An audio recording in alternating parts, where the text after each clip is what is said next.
परिषद उच्च प्राथमिक प्रौढशाळा गाठी तांड्यातर्फे निवृत्त समारंभाचं सुंदर आयोजन आपल्या शाळेचे विशेष शिक्षक विशाल जाडे सर तथा अर्जुन जाधव सर भारदाते मॅडम यांनी चांगलं नियोजन केलं आणि तुमचा हा शेवटचा नसून पुढच्या पायरीचा पहिला दिवस हा आज आपण इथे साजरा करण्यासाठी आपण इथे जमलेलो आहोत। या निमित्त सर्व विद्यार्थ्यांचं बालगोपालांचं मी पुनश्च अभिनंदन करतो आणि तुम्हाला सांगतोय आज तुम्ही घरट्यातून बाहेर निघालेले आहात।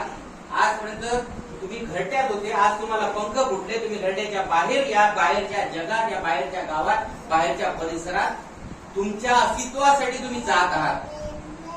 आजपर्यंत घरट्यात होते म्हणजे तुम्हाला तुमचे शिक्षक, तुमची आई, तुमचे बाबा तुम्हाला प्रत्येक गोष्ट भरवत होते, तुमच्याकडून करून घेत होते।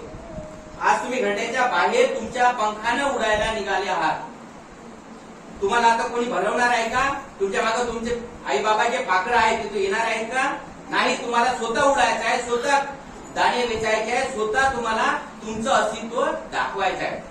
त्यासाठी स्वतःला तुम्हाला जपावं लागेल, स्वतः गोष्टी शिकाव्या लागेल की नाही? तेव्हा तुम्हाला त्या गोष्टी करताय। आतापर्यंत तुमच्या घरी तुमच्याकडून तुमची आई प्रत्येक गोष्ट तुम्हाला कपडे घालून देत होती, पहिली दुसरी आठवते घालून देत होती। मॅडम तुम्हाला वर्गात आल्यानंतर हे हात दोन्ही असा क लिही, असा ब लिही, असा अशी शाळा लिही, असं गणित कर ते सांगत होते। जाधव सर इकडे उड्या मारू नको, इकडे जा तिकडे जा ते सांगत होते। साडे सरनं तुम्हाला 6वी 7वीतनी जेवढं चांगलं करून घेता येईल प्रत्येक गोष्ट अभ्यासाची तुमच्याकडून करून घेण्याचा प्रयत्न केला। परंतु तुम्ही इथून जाणार आहात, तुम्ही घरट्याच्या बाहेर इथून पडणार आहात, तुमच्याकडे लक्ष द्यायला मी नसेल, झाडे सर नसेल, मॅडम नसेल, जाधव सर नसेल। म्हणून मी आता तुमच्याकडे जर या वर्षात बघितलं असेल तर फक्त तुम्हाला सांगत होतो हे करा ते करा, परंतु करून घेत होतो का? करून घेत होतो का मी तुमच्याकडून? फक्त हे करा, हे पाठ करा, हे लिहून आणा, हे शोधून आणा, सांगितलं की नाही? काय सांगितलंय की तुम्हाला सवय झाली पाहिजे। तुम्हाला आता ज्या मोठ्या शाळेत 8व्या वर्गात तुम्ही जाणार आहात, तळेगाव जा, दारवा जा, यवतमाळ जा किंवा पुणे शाळेत जर गेले, तुमच्याकडून प्रत्येक गोष्ट हात धरून करून घेतल्या जाणार नाही। ती गोष्ट तुम्हाला स्वतः शिकावं लागेल, स्वतः समजून घ्यावं लागेल, तेव्हा तुम्ही ती गोष्ट करून घ्या। तुमच्याकडे एवढं बारीक आतापर्यंत आपल्या शाळेत कसं लक्ष दिलं जात होतं, एवढं बारीक लक्ष तुमच्याकडे द्यायला तुमचं वेळ नाही शिक्षकांना। 60 70 पोरं एका वर्गात आहे।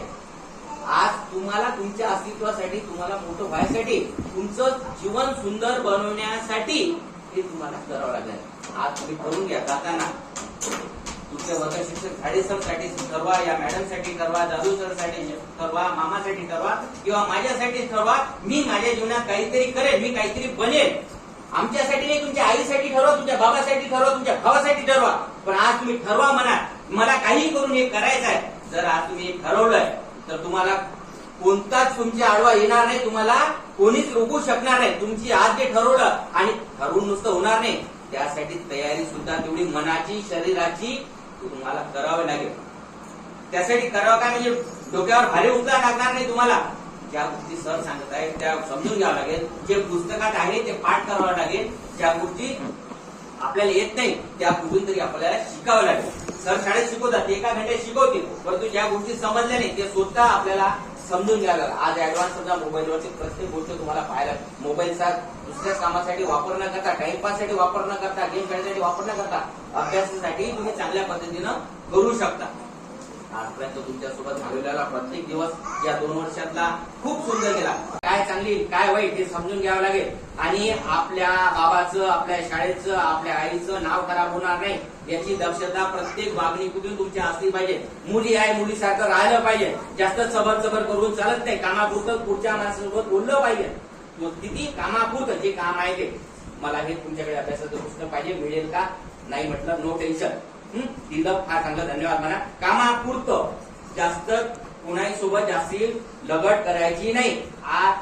आणि ज्या वयात जे करायचं तेच तुम्हाला करा। आता तुमचं वय आहे अभ्यास करायचं, आता कोणतं वय आहे? अभ्यास करायचं, अभ्यास करून मोठं व्हायचं, स्वतःला सिद्ध करायचं, हेच तुम्ही आता करा आणि तुमच्या भव्य आयुष्यासाठी खूप खूप शुभेच्छा। जर कधी कोणाला रागवलं असेल, मारले असेल, भाग्यश्री सारख्या बदल व्हावा हा उद्देश, आणि याच्यानंतर सुद्धा तुम्हाला एखाद्या वेळेस कोणते सर एखादा शब्द रागवून बोलले तर त्याचा मनात कोणताही ठेवायचा नाही. आणि पुढे सुद्धा आज तुम्ही इथून जाणार आहे, गेल्यानंतर काहीही अडचण आली, छोटी मोठी काही अडचण आली, मार्गदर्शन कोणती गोष्ट समजली नाही, मॅडमला विचारा, जाधव सरला विचारा, झाडे सरला विचारा, मला विचारा. आणि त्याहीपेक्षा कुठं जर दिसले दोन शब्द बोला कुठे दिसले, सर कुठे चालले, सर आता सर तुम्हाला कोणा शाळेत काय आहे सरच विचारणार, फक्त सर म्हणून तुम्ही फक्त आवाज जरी दिला आमच्या मनात खूप मोठे. आणि कितीही मोठे झाले तुम्ही आमच्यासाठी लहानच राहणार आहे. तुम्ही काही कोणतेही कामात लागले तरी तुम्ही आमची आठवण ठेवा. काही केलं फक्त आमची अपेक्षा एवढीच आहे, तुम्ही जे आहात त्यापेक्षा खूप मोठे बना. तुम्हाला पुढील भविष्य आयुष्यासाठी, तुमच्या सुंदर आयुष्यासाठी आमच्या खूप खूप शुभेच्छा सर्वांच्या देतो. आणि माझे लांबलेले दोन शब्द बस.